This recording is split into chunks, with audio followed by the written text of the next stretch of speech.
Hey, Trisha here from Seaproof TV. I'm with Big J at 3 Point Tattoo, and we're going to talk about diving and tattoos.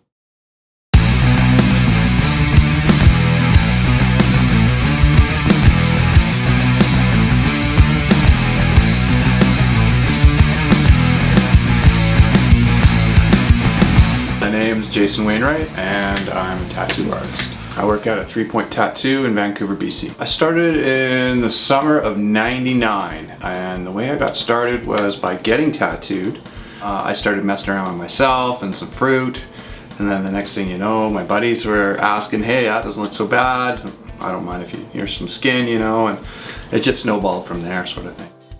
I tend to got a name for myself for underwater tattooing because that's a passion of mine. That came about just from me loving the ocean, loving what comes out of the ocean and what's in the ocean. I get inspired when I go into the ocean. The more I get into the diving, the more the cooler, the smaller creatures become, like seahorses, or I saw some interesting things in Thailand, gobies. They live with shrimp.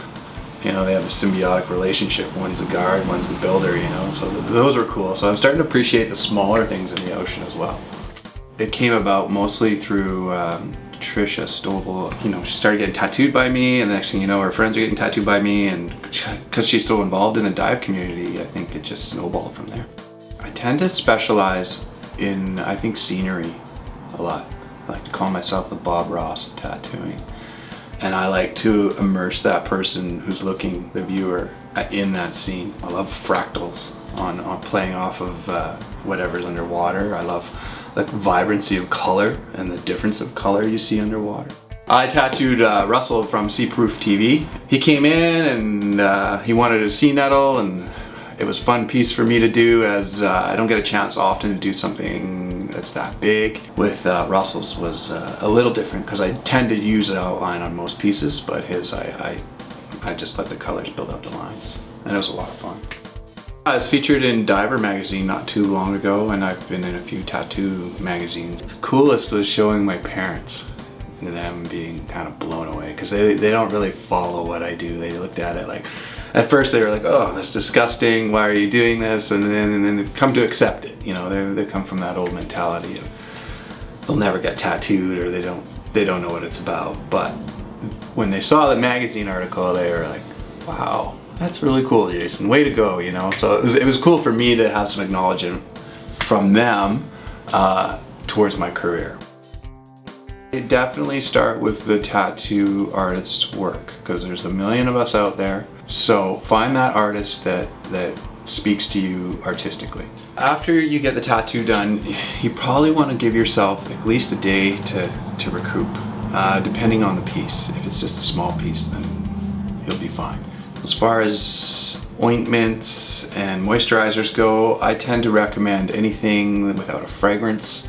That's a lotion, not a petroleum-based product. And it will get dry, it will get itchy. Put a little moisturizer on, don't scratch it, you know, don't pick it.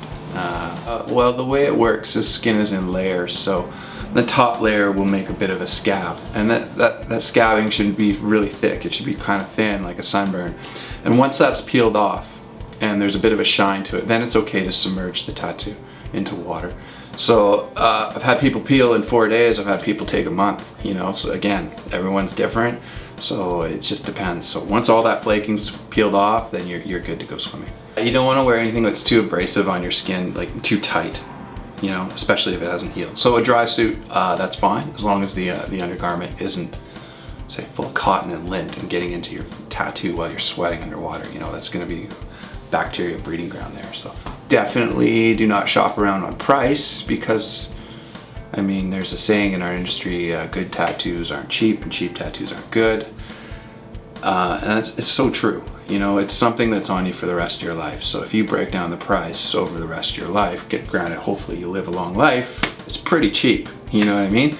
Whereas I know people will go spend, you know, $300 or $400 a weekend at a bar, and they don't even remember any of it. So it's all where your values lie.